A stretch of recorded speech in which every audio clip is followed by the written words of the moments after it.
TCI is brought to you by Spendthrift Farm Stallion Flat Out, a leading second crop sire with 12 winners already in 2018, including Wood Memorial contender Westerdale.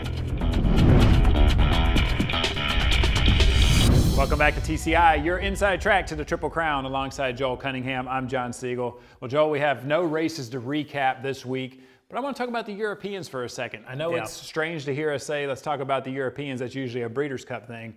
But there are some point races now in Europe. You know, they're having a bad winter over there, and it looks like it's changing some of the schedule. Tell me a little bit about it. Well, the intrigue this year, I mean, if you really want to get down to it, is Mendelssohn, right? Just because he's a half to beholder. You know, he topped the Keeneland September sale. We talked about, you know, his chances last year in that juvenile turf, and obviously he won that race.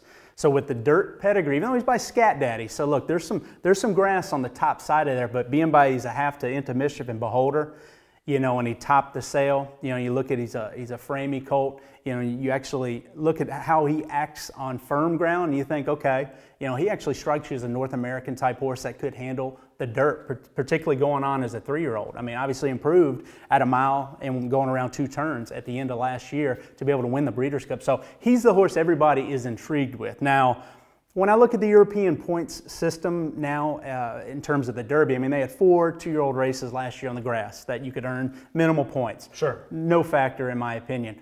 They have 3 this year that are polytrack races at places like Dundalk, you know, Lingfield, places like that over there in Europe on the polytrack. So Mendelssohn was supposed to run this weekend, John. That race has been moved to next weekend because of inclement weather. I mean, they've had a really tough winter there, forced that change. However, he is still potentially set to run in a different race just to give him an out this Saturday.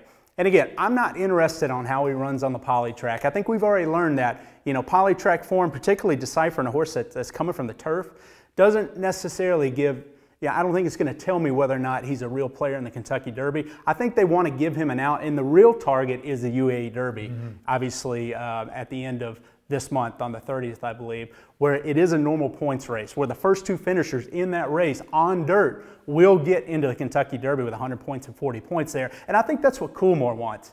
You know, I don't think they're going to make too much of how he runs in a polytrack race. They want to give him an out. They know ultimately to feel good about their chances of him being more of a Derby horse than a Guineas type to keep rather than keeping him in Europe is whether or not he handles the real dirt. So I don't think we'll learn a lot about Mendelssohn until he actually runs in Dubai. Yeah, it's one of the tricky things about, you know, the races over there in Europe, and we were talking with some of the Coolmore connections, and there's just no racing until this weekend. It's really when it starts back up. Yeah. So they have to get those horses out there, and I know that UAE Derby is the main push.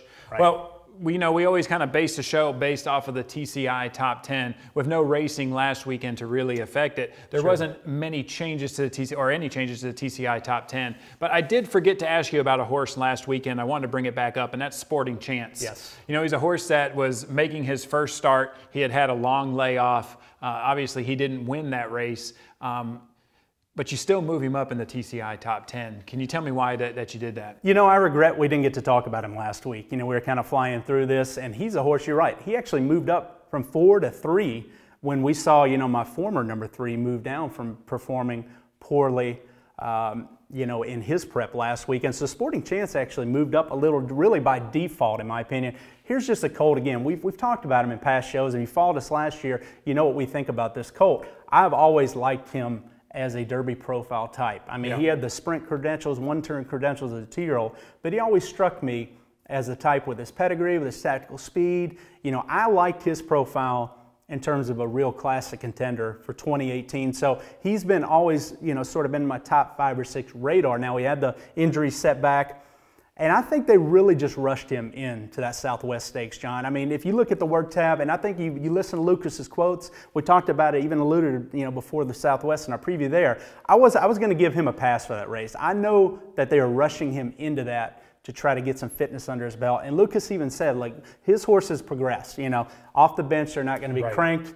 You know, I think you'll expect a better performance, even second off the bench. And I think third off the layoff, which for him would be the Arkansas Derby, is when you're going to see that breakthrough. And that's when he needs to be right. We want to see him peaking in April and May. So for me, right now, he's a top 3 Derby player in my opinion based on the profile. And I thought he ran well enough. If you go back and look at that Southwest, he had an inside trip. That was the part of the track he wanted to be on, but he took a lot of mud, and he actually bobbled. If you go look at him going into the far turn, he had a pretty good bobble there. So I don't even know if he was handling the track that well. By the time he pushed out, we obviously know the traffic trouble he got into there where there was a steward's inquiry. They looked into it. They did make a change, but there was enough excuse for me. When I saw him lengthen that stride, to me, I still believe he has the goods. He's going to be a 2-turn colt. Watch out for him next time out in the Rebel, where I can almost guarantee you he's going to run better. And look, if you want to gauge, look at Bravazzo.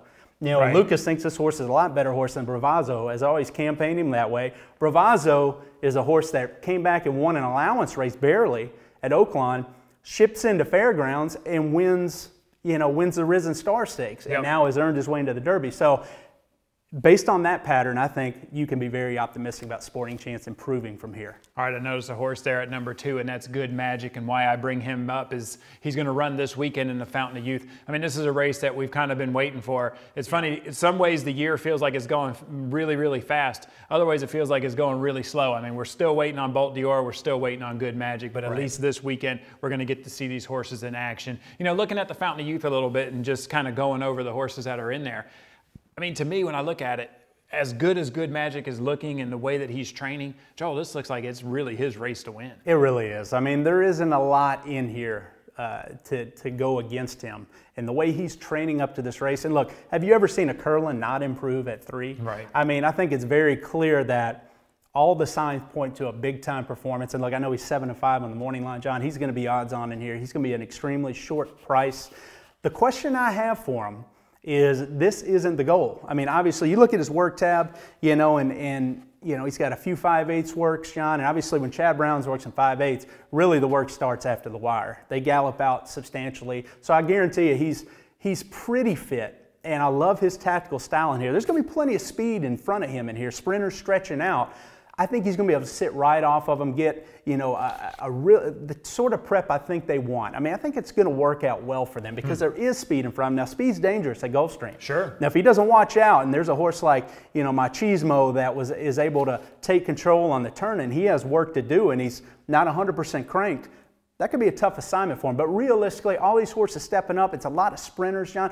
That pace is going to come back to him. And if you start looking at the top contenders that I think could run at him this weekend, I mean, a horse like Free Drop Billy, for example. Yep. He's not going to be as tactically placed. He's not as naturally fast as Good Magic. At a track like Gulfstream, the idea that he's going to be able to make up ground to catch a better horse like Good Magic in the stretch, it's hard for me to see. I think it's going to be a very chalky race. Good Magic should win. Free Drop Billy should run second in here. And there are a couple sprinters stretching out that you just want to see, can that track carry them around there? I mean, we've seen in the past where that Gulfstream track will carry a quality sprinter, you know, a little further than really he wants to go. So Strike Power. Now, he's a pocket rocket type horse. He's by Spitestown. He's very quick, John. You look at that action, I have no question in my mind. I believe he's a sprinter in his future, but he's really good, and he's on top of his game. So they're going to put him on the lead. The problem for that horse, Strike Power, is you start looking at other speed in here. I mentioned it, Machismo, very fast, coming out of a maiden race. Now, Machismo is interesting. Yeah. He comes out of a Pin Oak family. So there's actually stamina. And you start looking in the pedigree there, there's stamina in that female family. Machismo was visually impressive breaking his maiden last time out. He's a horse that he looks like a sprinter when you see how quick he is. Obviously, I think when Windstar owned him this summer, they kind of felt maybe he was quick enough. He was on the lead in these sprint type races. He actually has a pedigree to go a little further. He's the dark horse in here, in my opinion, as far as maybe the best chance to handle 2 turns. And then Promises Fulfilled. I mean, there's a short run into this first turn, John, at Gulfstream Park in these mile and 16th races. You have to position yourself, and speed doesn't back up at Gulfstream. All these people know it. So when you start looking at the post positions here, Strike Power drawn on the inside, he's going to go, and you have the 2 outside horses that have speed, Machismo, Promises Fulfilled. They have to gun for the lead because you don't want to lose ground getting hung out wide. I think there's no question there's going to be a contentious pace in here. And why I think this is a good prep for Good Magic is he's going to be able to sit right behind them and go as they start coming back to him. Now, you assume they're going to come back. The key is, will Machismo come back? Right. I think Good Magic should have Machismo measured, but he's an interesting horse. So I'm going to call it Good Magic, Free Drop Billy, straight exact in here. Wow. And I think this is a great comeback race for Good Magic. But keep in mind, if Good Magic does not run well here, say he gets tactically in a poor place, I don't think he's cranked for this. Chad Brown typically doesn't send out short horses, but I'm not sure he's cranked for this race. They want this horse to be peaking in May and not right now. All right, well, thank you, Joel. And thank you guys for watching. Make sure you come back next week. We'll see how good Magic does in the Fountain of Youth, and we'll look at the TCI Top 10.